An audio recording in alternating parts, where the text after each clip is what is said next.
하나님 말씀 어제 봤던 누가복음 마가복음 12장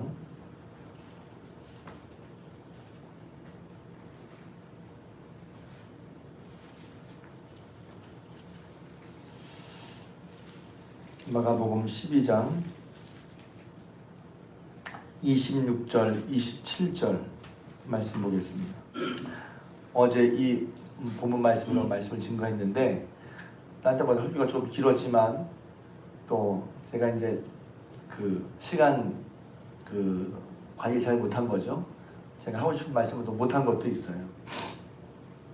그래서 어제 설교 말씀은 이제 우리가 나도 모르게 나의 전제를 다 가지고 있다. 그렇게 옳다고 이런 걸 다 가지고 있다는 거죠. 그것을 이제 당나귀를 데리고 가는 할아버지와 손자의 얘기를 통해서 사람들이 다 저렇게 생각하는구나. 이렇게 저렇게 합리주의적인 생각, 실용주의적인 생각, 동물 애호가의 생각, 또 인도주의적인 생각. 맞다 틀리다를 떠나서 다 그런 생각이 있으니까 그런 생각으로 다 사람 말을 다 들을 수 없죠. 그런데 그렇게 생각이 다르구나. 이미 그것은 어떤 일을 생각할 때 이미 우리 마음속에 어떤 전제를 가지고 있단 말이에요. 신앙생활은 그래서 우리가 이미 어떤 전제를 가지고 살아가는데 하나님의 말씀에 의해서 어떤 행동만이 아니라 우리의 기본적인 전제, 이 전제를 다르게 하고 살아가야 된다는 것이죠. 그래서 그런 일을 들면서 이제 우리가 나도 모르게 오해하는 전제, 저는 이제 신앙적인 것만 말씀드렸는데 그 외에도 많은 전제들이 이미 있단 말이에요. 그 하나님 말씀 앞에 내가 응당히 그렇다고 여기는 것을 바꿔야 되는 거예요. 내가 나도 모르게 응당히 그래 하는 걸 하나님이 똑같이 생각하신다고 생각하면 뭐 그런 거 있을 수도 있지만 다를 수도 있단 말이죠. 그럴 때 삶의 전제가 바뀔 때 우리 속에 큰 바뀜이 있는 거예요. 그래서 제가 이제 성경에 하나님이 우리를 사랑하시느냐 괴롭히시느냐, 하나님이 계시느냐 안 계시느냐, 이것도 너무 당연한 것 같지만 이미 하나님이 계신데 어떻게 함부로 살겠어요? 하나님이 계신데 또 우리를 사랑하신 하나님이 계신데 어떻게 절망하겠어요? 또 하나님에 대한 생각도 많잖아요. 나를 어떻게 생각하실까? 사랑하신다, 위하신다. 아니야, 하나님 나를 혼내실 거야, 벌하실 거야. 무서운 하나님. 말씀으로 꼭 넌 이렇게 해야 돼. 우리 꼼짝 못하게 하나님. 그렇게 하나님 생각할 수도 있거든요. 전제. 그래서 그 얘기를 이제 여기 보면 사두개인들이 예수님께 와서 이제 예수님의 공생의 마지막 부분인데 사람들이 예수님을 안 받아들였다는 거예요. 이미 자기 전제를 가지고 있어. 어떤 사람은 정치가 이렇게 돼야 돼. 민주당이야, 국민의힘이야. 딱 자기 전제를 가지고 있어서 예수님도 국민의당이라고, 국민의힘이라고, 예수님 민주당이라고. 예수님 민주당이에요? 예수님께 민주당이 귀속돼야지. 예수님께 국민의힘이 귀속돼야지. 예수님을 끌어다가 하는 게 아니라 내가 예수님께 나가야지. 그런 것이란 말이죠. 그리고 이제 그 예 중에 하나가 사두개인들이 이미 부활이 없다고 전제하고 있어. 아이, 부활이 어디 있어? 그것도 마찬가지죠. 안 믿는 사람도 안 믿는 사람 부활을 모르죠. 근데 믿는 사람들도 예수님의 부활을 말하지만 우리도 부활한다는 사실을 잘 생각을 안 해요. 그러니까 성경이 한마디 들었다고, 성경을 무시하는 게 한마디 들었다고 내 마음의 전제가 금방 확 바뀌는 건 아니죠. 근데 우리가 성경을 곰곰이 읽고 내 삶이 어떤가를 늘 생각해 볼 때 전제가 바뀌어야죠. 우리는 이 세상이 다가 아니란 말이에요. 이 세상이 다라고만 생각하면 예수처럼 살 수가 없어요. 그래서 분명히 말씀하셨거든요. 그러니까 예수님이 말씀하신 우리의 사상과 우리의 생각, 전제까지도 하나님 말씀에 의해서 새롭게 되어야 된다. 골로새서 3장 말씀이란 말이에요. 그 사상까지도, 그 마음의 사상까지도 새로워져야 한단 말이죠. 그래서 어제 말씀 안 드렸지만 모건대학교에 이선희 교수님이라는 분이 있어요. 웨슬리를 전공하신 분이 웨슬리 집회 때 많이 오신 분이기도 한데 이분이 원래는 민중신학자였습니다. 민중신학. 80년대 그런 민주화 항상 지내질 때 그때는 민중신학. 그러니까 민중신학은 한마디로 말하면 이제 그 부한자들에게 내몰린 민중들의 삶을 중심으로 봐야 한다. 그러니까 공산주의와 같은, 그러니까 어려운 사람을 도운다는 것은 좋은데 그것을 이제 민중주의는 이제 폭력으로, 공산주의는 그래서 공산주의 스스로 이제 그 부의 평등을 말하지만 거기에는 뭐가 들어가냐면 그걸 폭력으로 이룬다는, 인류가 역사 의식이 진보하고 발전에 따라서 그런 이상적인 공산사회로 간다고 처음에 이론가들 말을 했지만 그게 이론적으로는 그렇지만 그렇게 되지 않았어요. 그래서 모순이죠. 역사가 진보하면서 그런 공산사회로 갈 거라고 했는데 그게 그대로 이루어지지 않고 오히려 공산주의 혁명으로, 폭력으로 이루어진단 말이죠.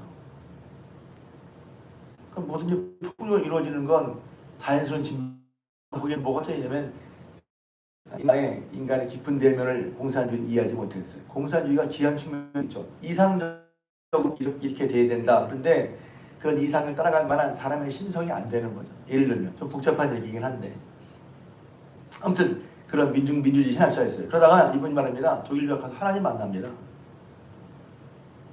하나님을 만나요.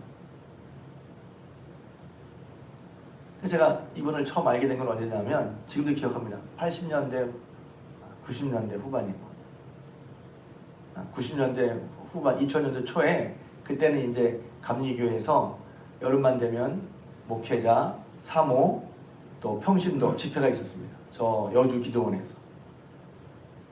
근데 제가 이제 여름마다 기도원에 갔는데 근데 지금도 기억해. 제일 졸린 시간이 2시 제일 졸린 시간. 그러니까 아침, 점심, 오후, 저녁 강의를 4번 하는데 이제 집회를 4번 하는데 저는 이제 목사니까 이제 같이 듣는 집회도 있지만 목사님 집회를 따로 해요. 근데 제일 졸린 오후 2시 시간에 그 교수님이 오셔서 얘기를 하는데 교수님 얘기가 얼마나 지루해. 근데 저는 말입니다. 한 번도 안 졸고 졸리지가, 와, 그 얘기가 듣는데 그런 생각이 들어요. 야, 저분 하나님 만났구나. 저분 하나님 만난 분이구나. 그래서 2000년도에 우리 교인들 몇 명 안 되는데 초대해서 부흥회를 했습니다.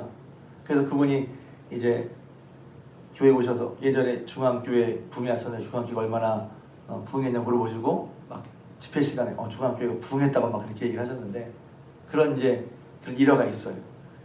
이분이 자기 전제대로는 하나님을 안 만났으니까 자기의 전제대로 신학을 한단 말이에요. 그래서 하나님 만났어. 하나님 만나니까 신학이 바뀌었단 말이에요. 이게 하려고 좀 오래 얘기를 한 거예요. 전제가 바뀌었어. 하나님 만나고 나니까 그동안 여러 사람들이 이렇게 모은 사상이나 그것으로 하나님을 보다가 이 사상을 치워버리고 하나님을 먼저 만나니 내 사상이 바뀌었단 말이에요. 하나님 만나는 게 중요하죠. 성경 말씀으로. 근데 여기 보면 그래서 그 중에 제가 말씀드리지 못한 게 뭐냐? 이거예요. 성경에서 죽은 자가 살아난다는 얘기를 사람들이 못 믿어요. 그러니까 죽은 자가 자기 산다? 부활 후에 내세와 영생이 있다? 이것을 생각하면 우리는 현실에 매몰려서 오직 현실만 보며 살아갈 수밖에 없어요. 현실이 중요하지 않다거나 무시하거나 막 살라는 얘기가 아닙니다. 그래서 우리 현실을 살면서 우리의 마음과 생각은 다시 오실 주님 앞에 내세와 영생을 살아가는 우리로서 살아야 한단 말이죠. 그걸 뭘 살아야 되는 아니라 그걸 누리는, 그래서 찬송가 중에 영생을 맛보며, 예전에 영생을 누리며 주 안에 살리라. 그리고 영생을 누리 삶이 뭐예요? 이전에 좋던 거 이제는 값없다. 하늘의 평안과 하늘의 은혜와 평안을 맛보니 주님을 모신 마음 새하늘이로다. 그 찬송가는 정말, 그 찬송가도 가사도 정말 하나님 만난 사람이 지었구나. 하나님 만났을 때 그런 마음을 경험한단 말이죠. 주님을 모신 마음이 새하늘이야. 새하늘, 새 땅이야. 이미 새로운 세상을 경험하는 거죠. 근데 여기 보면 왜 사두개인들이 부활이 없다고 했지만 왜 예수님이 부활이 있다고 말씀하셨냐면 하나님께서 모세를 만나는 글에 이렇게 말씀하셨어요. 나는 아브라함의 하나님이요 이삭의 하나님이요 야곱의 하나님이라. 그러니까 이제 모세가 하나님 만날 때 그 뒤로도 하나님 모세에게 나타날 때 뭐라고 말씀하시냐면 나는 나다. 그러니까 모세가 물었어요. 하나님, 저를 만난 하나님이 누구인지 사람들에게 뭐라고 말합니까? 그러니까 하나님이 누구신지 내가 뭐라고 하나님을 얘기하겠어요? 그러니까 하나님이 나는 나다. I am who I am, I am that I am 영어 성경에 말씀하시면서 내 이름은 아브라함의 하나님, 이삭의 하나님, 야곱의 하나님인데 이것이 너희가 영영히 기억할 내 이름이라 그렇게 말씀하셨단 말이에요. 그런 기적이 나오거든요. 근데 그걸 읽으면서 이제 유대인들은 와, 아브라함 죽었는데 이삭도 죽었잖아요. 야곱도 죽었잖아요. 그런데 하나님 뭐라고 말씀하시면 하나님은 죽은 자의 하나님이 아니라 산 자의 하나님이라 이렇게 말씀했다. 그러면 아브라함 죽었는데 죽은 게 아니라 하나님 앞에 살아있는 거죠.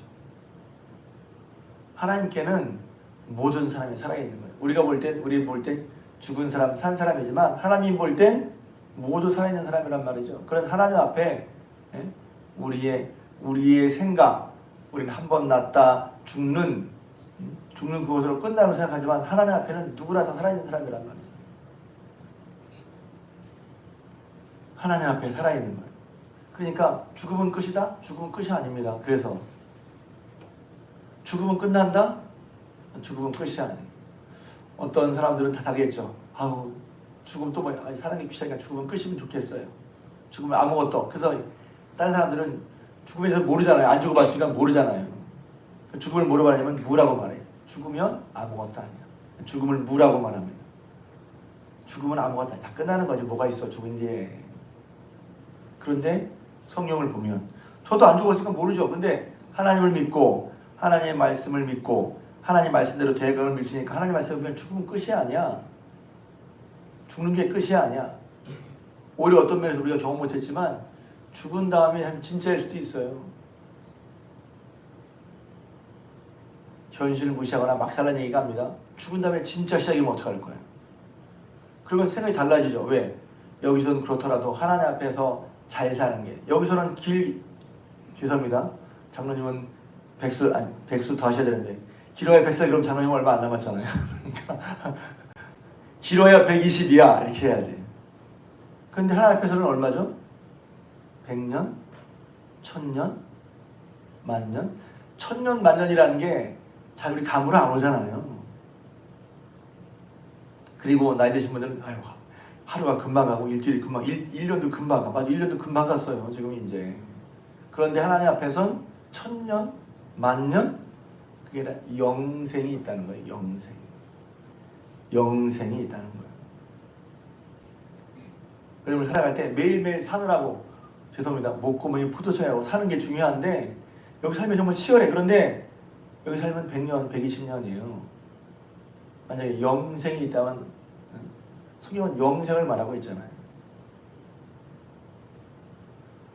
그럼 여기서는 힘들었지만 영생 얻는 삶에 있어서는 어떻게 해요? 복되게 살아야 될 거 아니에요? 그래서 성경은 우리 생각하는 것 외에 내세, 하나님 나라에서 많이 말하고 있단 말이에요. 그러면 그렇게 하려면 그 얘기가 허탄한 얘기 같아. 아이 뭘 지금 살아가기 힘들어 죽겠는데 그런데 성경을 말하면 생각해 보세요. 제가 가끔 이제 요새는 김치 냉장고가 많아서 편하게 하지만 예전에는 1년 김치 먹으려고 김치 1년 먹으려고 말입니다. 이틀 3일 김장을 했잖아요. 그 10년째 김장을 왜 해요? 그러니까 요새도 사 먹기도 하지만 10년째 김장을 왜 해요? 1년 동안 김치 먹으려고. 해본 사람 알아. 야 이게 사는 게 말이야. 1년 동안 김치를 해놔야 미리 편해. 주부들은 김치 해먹으면 마음이 든든하다고 했어요. 지금도 마찬가지. 그런데 1년을 위해서 2, 3일도 고생하잖아요. 그런데 1년 우리 앞에 1000년, 만년 헤아릴 수 없는 그 영생이 있다면. 제가 설교하면서도 이게 영생의 마음이 다가와야 되는데 이 영생이란 그 말의 크기, 무게, 깊이가 깨달아지면 지금 여기 별로 문제가 아니거든.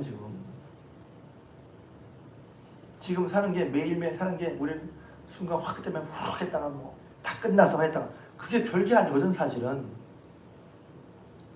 영생을 놓고 보면 우리가 겪는 일이 별게 아닐 수가 있어요. 이렇게 말하면 저는 별게 아니냐? 아니 저도 하루하루 벌어지는 별거 아닌 일에 슬프기도 하고 기쁘기도 하고 화가 나기도 하고 그래요. 근데 영생을 놓고 보면 별거 아니거든. 그러니까 그런 전제를 가지고 살아가는 게 그냥 하나님 믿고 하나로 잘 되는 거 물론 그것도 필요한데 그렇게 하나님의 시각으로 또 성경에 나와 있는 마음으로 보는 게 중요하단 말이에요.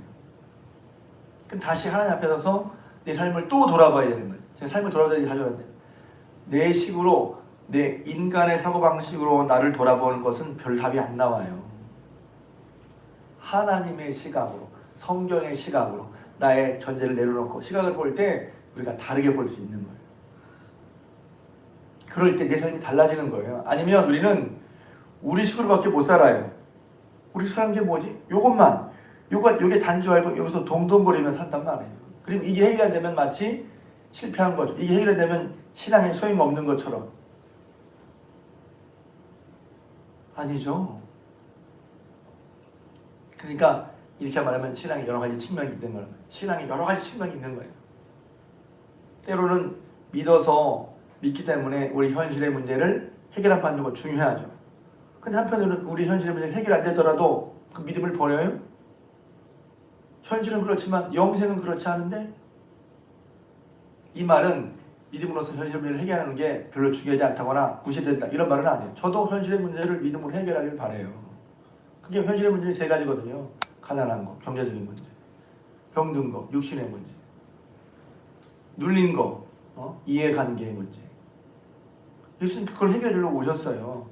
그게 예수님 말씀 풀리기도 하는데 그러나 안 풀린다고 그럼 예수님 안 믿나요? 물론 처음에는 그럴 수 있죠. 하나님 믿어도 소용없어. 믿어도 소용없다는 것은 자기 전제가 있어요. 왜? 믿어서 이 현실적인 문제를 해결하느냐 못하느냐 이것만 본단 말이에요. 해결했죠. 해결되죠. 그런데 내 뜻대로 해결 안 되더라도 그것이 하나님이 없는 거냔 말이에요. 하나님이 무능하고 안 계신 거냔 말이에요. 그렇지는 않잖아요. 우리 예수님 안에서 우리에게 영생을 주셨는데 그 요한복음에 보면 요한복음 말씀이 재미있잖아요. 너에게 영생의 일을 내가 알리려 왔다. 그러니까 성경을 이미 다 안다고 생각하지 말고 우리는 사느라고 바쁜데 아유 직장생활 돈 더 받고 자식 키우느라고 바쁜데 잘 되는 요거란 말이에요. 그런데 성경은 야 너에게 영생이 있음을 들어봤냐? 바쁜 사람에게 허무맹랑한 얘기가 들 거예요. 무슨 지금 하루하루가 전쟁인데 무슨 죄송합니다. 영생 나무라기 타령을 하고 있어? 이렇게 생각할지는 모를 거예요. 그런데 예수님은 오셔서 내가 너에게 영생이 있음을 알려라 이렇게 말했잖아요. 우리 시각이 우리의 삶의 전제가 이것밖에 없어 하는 전제라면 거기서 못 벗어난단 말이에요. 그것이 중요하지 않다거나 필요 없다는 게 아니라 필요하지만 그만 보지 말고 예수님 말씀으로 영생을 보란 말이에요. 그래서 산자 해나면 죽은 자 해나면 하나 앞에 모든 사람이 살아있다는 것이고 그렇게 봤을 때 제가 이 느낌을 말하려고 맨 마지막에 이제 모세 얘기를 든 거예요. 전제가 바뀐다는 게 뭐죠? 나도 모르게 애굽에서 이스라엘 백성이 430년 동안 할 때 제일 무서운 건 뭐였냐 하면 바로였어요. 바로를 제일 무서워했다고. 그게 전제에 깔려있어. 그러면서도 먹고 사는 게 중요했어요. 근데 광야로 딱 나갔는데 하나님께서 430년 동안 해결해 줬어. 그러면 지금까지 지금까지 그 들어있던 바로보다 더 크신 분, 더 놀라우신 분, 더 능력이 있으신 분, 바로도 꼼짝 못하게 그들 괴롭혔던 바로도 꼼짝 못하게 하신 분이 여호와 하나님이잖아요. 그럼 아는 거야. 야 정말 두려워할 분, 믿고 의지할 분은 바로가 아니라 하나님이구나. 그 전제가 바뀌는데 40년이 걸리는 거예요. 왜냐면 바로 때문에 이제는 하나님 때문에 해야 되는데 이게 금방 안 바뀌어. 그래서 애굽에서 나왔지만 몸이 애굽에서 출애굽을 했죠. 마음과 태도도 출애굽이 돼야 된다는 말이에요. 출애굽은 뭐예요? 하나님을 두려다가 바로 두려다가 세상 사람을 두려다가 이제는 하나님이 계시고 하나님이 새로운 삶을 주시고 먹이시고 입히시니 하나님을 두려워하고 하나님을 의지하는 그런 전제로 바뀌는 거란 말이에요. 그게 진정한 의미에서 출애굽이란 말이죠. 삶의 전제가 바뀌는 거예요. 그랬을 때 우리 삶에 뭐예요? 자유와 기쁨과 평화로운 것 하나님으로 말미암아. 바로에서 탈출하는 것도 기쁨이지만 하나님과 함께 그렇게 큰 능력으로 하나님의 약속대로 우리를 구원해 주신 새로운 삶을 주신 그리고 우리 삶을 책임져 주시는 불기둥으로 인도하시는 만남의 전하로 먹이시는, 그래서 우리를 이끌어 복된 가나안 땅으로 이끄시는 그런 하나님을 의지하고 사는 전제로 바뀐단 말이에요. 근데 그 하나님을 알지 못하고 하나님을 믿지 못하고 어떤 실수를 하잖아요. 야, 너 6일만 일해도 7일 거 줄게. 그랬는데 안식을 나가서 만나를 줍는 거야. 자, 죽지 말라니까. 그게 뭐예요? 아직까지 하나님을 믿는 전제로 살지 않고 내가 살아왔던 전제로 사는 사람들의 모습을 보여준 거예요. 그러니까 자기 인간적인 생각으로는 주일로 나가서 안식을 나가서 만나를 얻어야 안심이 되는 전제를 가지고 산다. 그런데 하나님을 믿으면 야 그래 6일만 일해도 너 산다니까. 그러니까 하나님을 의지하고 하나님 믿음으로 사는 거죠. 그렇게 전제로 볼 때 안식이다 뭐예요? 하나님을 믿으니까 야 이날은 일 안 해도 살아. 그러니까 진정한 평안을 얻는 거죠. 왜? 우리 일평생 사는데 먹고 살려고 일을 하는 거잖아요. 일 나쁘다는 게 아니라 일도 해야죠. 그러나 안식도 누려야죠. 쉼도 누려야지. 근데 현대인들은 쉼을 못 누려. 바빠. 왜? 먹는 게 중요하니까. 먹고 사는 게 중요하니까. 근데 하나님을 믿으면 전제가 달라지니까 쉼을 얻어. 얼마나 복된 것입니까? 근데 이 하나님의 전제를 받아들이지 않고 내 생각만 하면 사는 게 맨날 동동거릴 거예요. 동동거리면 살아가. 바빠도 쉼이 있는 사람이 있고 마음속에 하나님을 믿으면 시간이 많아도 뭘 해도 불안한 사람이 있을 수 있어요. 같은 삶을 살아가는데 어떤 사람은 동동거리며 쉼이 없이 쉼을 못 누리고 살아가고 같은 삶을 살아가는데 쉼을 누리며 살아가는 거 얼마나 복되겠어요. 다시 한번 어제 드린 말씀이 연결편이지만 하나님 앞에 우리 삶이 있다. 우리 신앙생활은 내 전제를 내려놓고 하나님 말씀을 계속해서 우리의 전제가 새로워지는 거랍니다. 나도 모르게 생각하고 있는 거. 그게 안 바뀌면요. 하나님을 믿는 것 같지만 하나님 때문에 누리는 삶을 누리지 못하는 살아갑니다. 출애굽했는데 여전히 애굽처럼 살고 있어요. 출애굽했는데 여전히 애굽처럼 살고 있어. 하나님이 영생을 주셨는데 영생 없는 삶처럼 살고 있어. 그런 삶이잖아요. 그러니 하나님께서 우리에게 주신 귀하고 복된 것들을 알고 복되게 하나님의 말씀으로 우리 삶에 나도 모르게 깔린 전제가 새로워져서 하나님의 도우심, 하나님의 함께하심, 하나님의 인도하심. 그 사실은 이제 오늘 새벽에 이제 사사기를 다시 할 텐데 하기 전에 저는 잠언 말씀도 보려고 했어요. 저는 범사의 그를 인정하라. 주께서 내 길을 지도하시리라. 또 내 명철을 의지하지 말라. 하나님과 함께하면 내 식 생각하지 말고 하나님이 주셔서 그것으로 내 생각과 마음이 바뀌어야 돼. 자꾸 나를 중심으로 나를 강화시키는 게 아니라 하나님의 말씀 나를 강화시키는 거예요. 내가 만나는 말씀만 받는 게 아니라 하나님의 말씀이 나를 온통 새롭게 하시도록 나를 받아들이는 거란 말이에요. 그게 내가 새로워지는 거란 말이에요. 날마다 우리의 겉은 날마다 후패 늙어가지만 우리의 속은 하나님의 말씀을 받음으로 날마다 새로워져서 하루하루 복된 삶을 살아가는 여러분 되시기를 주님의 이름으로 부탁을 드립니다.